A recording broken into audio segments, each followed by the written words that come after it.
So hello guys, welcome to channel AI generate Prakhar. तो आज के इस वीडियो में हम लोग बनाने वाले हैं एक प्रोजेक्ट जिसका नाम है हमारा टाइपिंग स्पीड टेस्टर, जो कि कितनी वर्ड पर मिनट टाइपिंग है वो चेक करके बताएगा। जैसे कि आप लोग को इसके बारे में पता ही होगा, आप लोगों ने बहुत सॉफ्टवेयर यूज किया होगा, जैसे टाइपिंग मास्टर हो गया और भी बहुत सारे होते हैं। सो अब से इन सब ऐप को छोड़ मतलब कि यूज करना आप लोग छोड़िए और इस चीज को यूज करिए, अपने लॉजिक को बिल्ड करिए और पाइथन की मदद से खुद से एक टाइपिंग स्पीड टेस्टर को बनाइए। चलिए स्टार्ट करते हैं बिना किसी टाइम वेस्टेज के। तो सबसे पहले अगर आपको ये टाइपिंग स्पीड टेस्टर जो कि हमारा एक प्रोजेक्ट है, अगर आपको ये बनाना है तो आपको एक लाइब्रेरी की नीड होगी जिसका नाम है टाइम। तो सबसे पहले हम लोग टाइम लाइब्रेरी को इंपोर्ट करा लेंगे,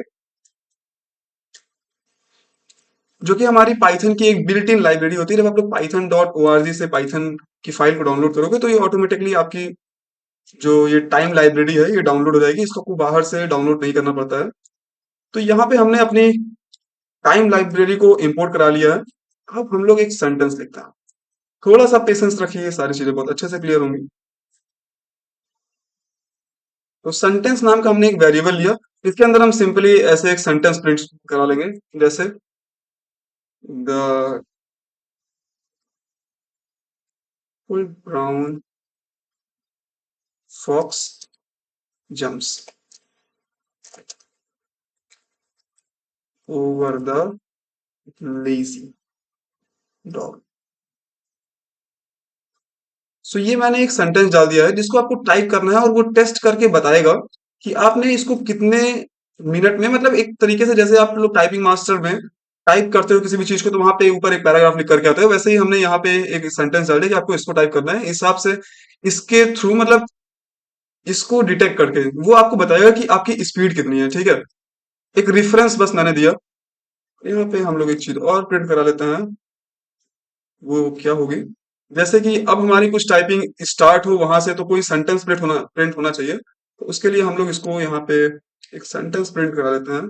और वो क्या होगा, जैसे टाइप दिस सेंटेंस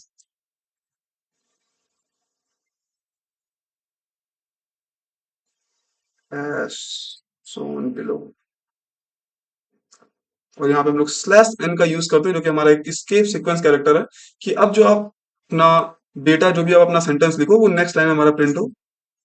और हम लोग यहाँ पे प्रिंट कर देते हैं उस सेंटेंस को। तो सेंटेंस वेरिएबल जो हमारा था हम लोग उसी का यूज कर लेंगे। और वहां से हमारा डेटा जो था, यहाँ से जो सेंटेंस के अंदर जो डेटा है स्ट्रिंग फॉर्मेट में, वो उसी को यहाँ पे उठा लेगा। और नेक्स्ट नेक्स्ट हम लोग इनपुट नाम का एक फंक्शन बना देते हैं कि अगर आप लोग एंटर प्रेस करो तो फिर आप लोग अपने मेन गेम में आओ। इनपुट के अंदर हम लोग एक डेटा डाल देते हैं,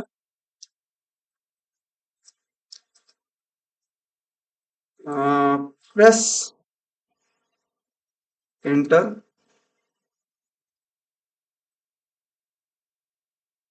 when you are ready to start. तो ये स्टेटमेंट आ गई है हमारी। अगर हम इसको थोड़ा सा रन करके देखें कैसे प्रिंट हो रही है, तो आप लोग क्लियरली देख सकते हो कि ये हमारा जो सेंटेंस है वो है। जैसे कि यहाँ पे आप लोग देख पा रहे होगे, type this sentence S how willow. तो इसको हम थोड़ा सा एडिट कर देते हैं, एस वन नहीं होगा, एस शोन होगा। तो आप लोग फिर से रन करते हैं। तो अभी आप क्लियरली देख पा रहे होगे, type this sentence as shown below.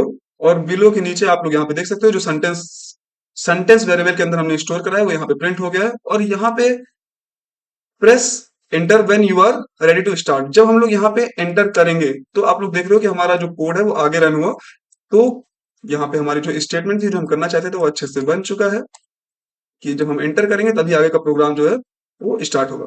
तो अब हम लोग थोड़ा सा काम कर लेते हैं अपने टाइम मॉड्यूल के ऊपर। टाइम कितना वो लेगा, इसके लिए हम लोग सबसे पहले स्टार्टिंग टाइम को देखेंगे कि कितने टाइम पे हम लोग इस प्रोसेस को स्टार्ट कर रहे हैं टाइपिंग का। सो टाइप्ड नाम का हम लोग वेरिएबल बनाते हैं और उसी के अंदर हम लोग जो भी अपना डेटा है उसको लिखेंगे। सो इनपुट फंक्शन का यूज करते हैं यूजर से इनपुट लेने के लिए। और स्लैश एन का यूज कर लेते हैं कि नेक्स्ट लाइन में अपने डेटा को लिखें। Now type the sentence. ठीक है, और फिर हम लोग स्लैश एन का यूज करते हैं कि नेक्स्ट स्लैश एन का यूज हम लोग बार बार इसीलिए कर रहे हैं कि नेक्स्ट नेक्स्ट लाइन में हमारा जो डेटा है वो प्रिंट हो, एक ही लाइन में वो ओवरलैप ना हो। और तो हमने स्टार्टिंग टाइम को अपने डिटेक्ट कर लिया, और सेम ऐसा ही हम लोग क्या करेंगे, अपने एंडिंग टाइम को भी तो यहाँ पे मैं एंड डाल देता हूँ। और एंड टाइम हम लोग कैसे करेंगे कि जब सेम ऐसे ही कि जब हमारा प्रोग्राम जो यहाँ पे आप लोग देख पा रहे हैं, जब तक हम इनपुट लेंगे स्टार्टिंग टाइम वो डिटेक्ट करेगा और एंडिंग टाइम डिटेक्ट करेगा हमारा इनपुट लेने के टाइम पे। और फिर हम लोग क्या करेंगे कि एंडिंग टाइम में से अगर हम लोग स्टार्टिंग टाइम माइनस कर देंगे तो जो हमारा टाइम कंज्यूमिंग हुआ होगा इस प्रोसेस को प्रोसीड होने में, वो हमारा यहाँ पे निकल आएगा। सो टाइम टेकन नाम का हम लोग एक वेरिएबल बनाते हैं और इसके अंदर हम डाल देते हैं एंडिंग माइनस या एंड माइनस स्टार्ट। ठीक है, और अगर हम इसको प्रिंट करना है, एक बार चेक कर लेते हैं, प्रिंट टाइम टेकन, तो एंटर किया। ठीक है, ऐसे ही हम लोग कोई भी सेंटेंस लिख देते हैं। मैं लिख देता हूँ माई नेम इज प्रखर, और अगर मैं एंटर करूं तो आप लोग देख रहे हो यहाँ पे हमारा टाइम निकल के आ रहा है वो 8 सेकंड आ रहा है। ठीक है, जो कि हमारा वर्ड पर मिनट के हिसाब से हमें कोई यूनिट भी डिफाइन करनी होगी, तो अभी हम वो करते हैं आगे। तो ये हमारा अभी तक सही से वर्क कर रहा है। अब नेक्स्ट जो हमारा डेटा है वो क्या प्रिंट होगा, प्रिंट। तो इसको हम लोग करा देते हैं प्रिंट एफ स्ट्रिंग की मदद से कि हमारा एक ही लाइन में जो मल्टीपल वेरिएबल्स का डेटा है वो शो हो पाए, इसलिए हम लोग यूज करेंगे एफ स्ट्रिंग का। तो टाइम टेकन पहली बात तो हम लोग शो कराते हैं by using F string and round. So round function का यूज करेंगे और यहाँ पे अपने हम टाइम टेकन का डेटा डालेंगे और उसको हम कर देंगे 2। और जो यूनिट डिफाइन होगी वो क्या डिफाइन होगी, वो डिफाइन होगी एज सेकंड। क्योंकि जब तक यूनिट आप नहीं शो कराओगे आपको पता कैसे चलेगा कि जो 8 वहां पे लिख के आ रहा है वो है क्या चीज। तो यूनिट डिफाइन करना बहुत ज्यादा जरूरी है। और फिर से हम लोग एक्सट्रिंग का यूज करके कुछ और चीजें यहाँ पे प्रिंट कराएंगे। Your typing speed. सो अब हम लोग टाइपिंग स्पीड को प्रिंट करा देते हैं राउंड फंक्शन का यूज करके। Round W P M, round per minute. तो यहाँ पे हम कर देते हैं 2, और जो यूनिट है उसको हम लोग दे देते हैं W P M. So W P M का मतलब आप लोग समझते ही होंगे कि राउंड पर मिनट होता है। सो ये जो हमारा प्रोग्राम है ये बन के तैयार हो चुका है। ठीक है, अब इसको एक बार हम लोग चेक कर लेते हैं, फिर देखते हैं कि इसमें क्या करने की जरूरत है। सो यहाँ पे मैं इसको एंटर किया और नाउ टाइपिंग द स्टफ। सो मैं सिंपली लिख देता हूँ माय नेम इज प्रखर। लिखना तो आपको ये वाला सेंटेंस है लेकिन मैं ऐसे प्रिंट कर दिया हूँ। और अगर मैं एंटर करूं सो यहाँ पे हमारा एरर आ रहा है, ये क्यों आ रहा है इसको हम लोग देख लेते हैं। W P M is not defined. So W P M जो हमारा इज नॉट डिफाइंड लिख करके आ रहा है। ओके, सो राउंड पर वर्ड पर मिनट ये हमको यहाँ पे डिफाइन करना होगा, और इसको हम डिफाइन कर देते हैं। इसका एक ऑपरेशन होता है, जैसे आपको टाइम निकालने का एक ऑपरेशन पता चला गया कि एंडिंग टाइम में से हम लोग स्टार्टिंग टाइम को माइनस कर देंगे तो हमारा जो कंज्यूमिंग टाइम होगा वो निकल के आ जाएगा। वैसे ही हम लोग अगर हमको वर्ड पर मिनट फाइंड करना है तो इसके लिए एक ऑपरेशन होता है। हम लोग वर्ड को डिवाइड कर देंगे टाइम टेकन से कि टोटल कंज्यूमिंग टाइम कितना हो रहा है।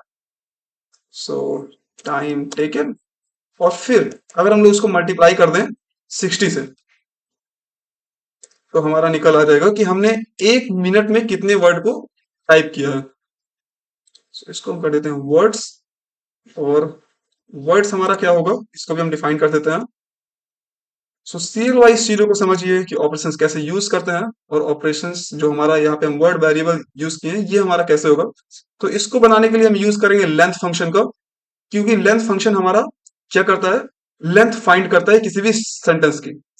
सो सेंटेंस की हमें लेंथ फाइंड करनी है, और कब कब फाइंड करनी है, मान लिया आपने कोई एक वर्ड लिखा, और लेंथ फंक्शन आप कब यूज करते हो, जब आपको total value count count down करना होता है। लेकिन आपको टोटल वैल्यू को नहीं काउंट डाउन करना है, आपको एक एक वर्ड को काउंट डाउन करना है। सो एक एक वर्ड हमारा कब बनता है, जब हम लोग उसके बीच में एक स्पेस दे देते हैं। जैसे जैसे कोई वर्ड छोटा हो जाता है, कोई वर्ड बड़ा हो जाता है, तो जैसे इज है तो इसके बाद फिर हमारा स्पेस लग गया। तो यहाँ पे हमको स्पेस को डिटेक्ट करने के लिए हम लोग स्प्लिट का यूज करेंगे, और स्प्लिट के अंदर हम ऐसे इसको खाली छोड़ देंगे। इसका मतलब क्या करेगा कि ये हमारा स्पेस को डिटेक्ट करके फिर एक एक वर्ड की लेंथ को चेक करेगा। अगर हम लोग अब इसको रन कराएं और एंटर करें और यहाँ पे लिख दें माय नेम, सॉरी, इस प्रकार, और एंटर करते हैं। सो आप लोग देख सकते हो कि जो हमारा टाइम टेकन है, मतलब कितना टाइम हमने लिया, वो है हमारा 9.71 सेकेंड्स, और your typing speed 55.6 word word पर मिनट किया। तो ये हमारा एक बढ़िया सा प्रोग्राम बन के तैयार हो गया है। अभी थोड़ी चीजें और मैं आपको समझा देता हूँ। जैसे कि यहाँ पे मैं टू क्यों लिखा हूँ।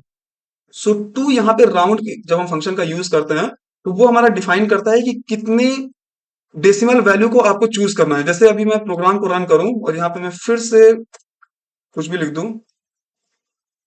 आई एम प्रखर, तो आप लोग देख पाओगे कि यहाँ पे टोटल टाइम तो इतना आ रहा है, लेकिन जब हम लोग मेन रिजल्ट में उसका टाइम देख रहे हैं तो यहाँ पे आप लोग क्लियरली देख पा रहे होगे कि वो केवल टू डेसिमल प्लेस तक की वैल्यू को ही कंसीडर कर रहा है। तो इसीलिए हम लोग यहाँ पे टू डिफाइन कर रहे हैं कि टू हमारा क्या करता है, डेसिमल वैल्यू तक को डिफाइन करता है। अगर आप लोग चाहो यहाँ पे थ्री भी कर सकते हो, फोर भी कर सकते हो, तो अपने नीड के अकॉर्डिंग। तो मुझे लगा कि यहाँ पे टू करना ज्यादा सही रहेगा, और टू ही होता ही है, तो यहाँ पे हम इसको टू कर दिए राउंड फंक्शन का यूज करके। सो और इसको हम यहाँ से जो टाइम को प्रिंट करा रहे हैं, इसको हम यहाँ से हटा देते हैं कि हमें चाहिए केवल main data.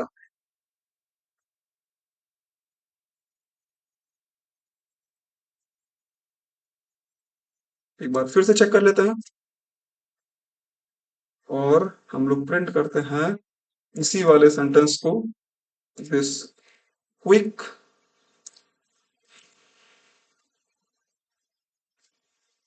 Brown fox jumps,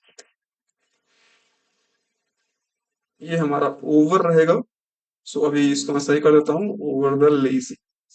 सो इस सेंटेंस को ऐसे ही डिजाइन किया गया है कि आप लोग थोड़ा सा कंफ्यूज हो। ठीक है, तो यहाँ पे 17.91 वर्ड पर मिनट की जो हमारी स्पीड है वो है, और 30 सेकेंड, 30.06 सेकेंड्स हमने इस सेंटेंस को लिखने में लिया है। तो आप लोग प्लीज अपना टाइम जरूर लिखिएगा इस कोड को रन करने के बाद कि आप कितने टाइम में इसको कर पा रहे हैं। सो पहले तो मैं इसको सही कर देता हूँ, यहाँ पे ओवर होगा। ओके, और अब हम लोग एक चीज यहाँ पे टाइप कर देते हैं और एक चीज को डिफाइन भी कर देते हैं कि कुछ कंडीशंस, कंडीशन हमारी कब काम आएगी वो भी मैं आपको बताता हूँ। If string is equal to sentence dot string.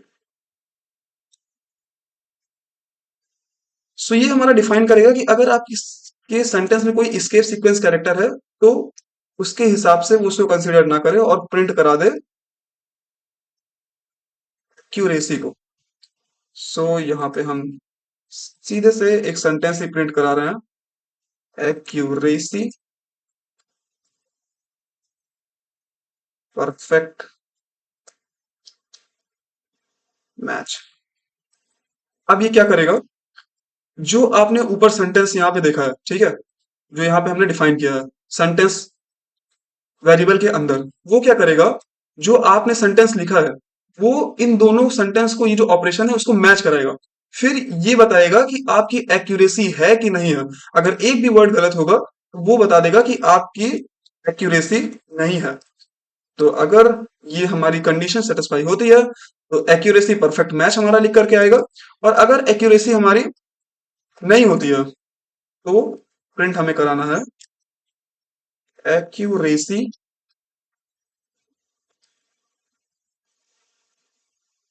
Where where mistake, sorry,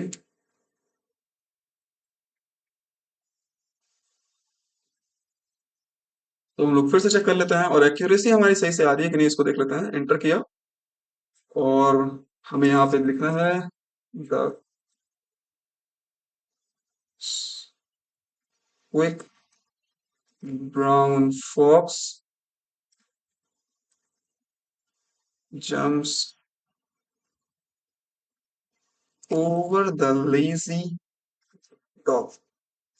enter किया। आप लोग देख सकते हो एक्यूरेसी हमारी परफेक्ट मैच हुई है क्योंकि हमने एक भी वर्ड को गलत नहीं यहाँ पे प्रिंट किया है। और जो हमारा टोटल टाइम टेकन है वो कितना है, वो है 24.12 सेकेंड्स। और टाइपिंग स्पीड क्या है, 22.39 वर्ड पर मिनट। तो कॉन्ग्रेचुलेशन, आपने अपना एक प्रोजेक्ट बना लिया है जो कि हमारा टाइपिंग स्पीड टेस्टर है। तो कमेंट आउट जरूर करिए कि आपको ये प्रोजेक्ट कैसा लगा और अपनी अपनी आपकी टाइपिंग स्पीड क्या है उसको भी इस प्रोग्राम की मदद से चेक करके हमें जरूर बताइएगा। कमेंट आउट में आप लोग लिख सकते हैं। तो आपको इसका सोर्स कोड मैं डिस्क्रिप्शन में दे दूंगा, तो आप लोग वहां से जाकर के चाहो तो इसको डाउनलोड कर सकते हो, नहीं तो मैं तो कहूंगा कि इसको आप लोग खुद से प्रिंट करो, खुद से अपने लॉजिक को डिफाइन करो। तो आपका सिंटेक्स, जो आपका लिखने का तरीका होता है वो अच्छे से क्लियर होता है, आपके दिमाग में सारी चीजें बहुत अच्छे से बैठने लगती हैं। सो अपने हिसाब से इसको टाइप करिए और डाउनलोड करके थोड़ा सा अवॉइड करिएगा यूज करने के लिए। सो मिलते हैं अगले वीडियो में। Good bye.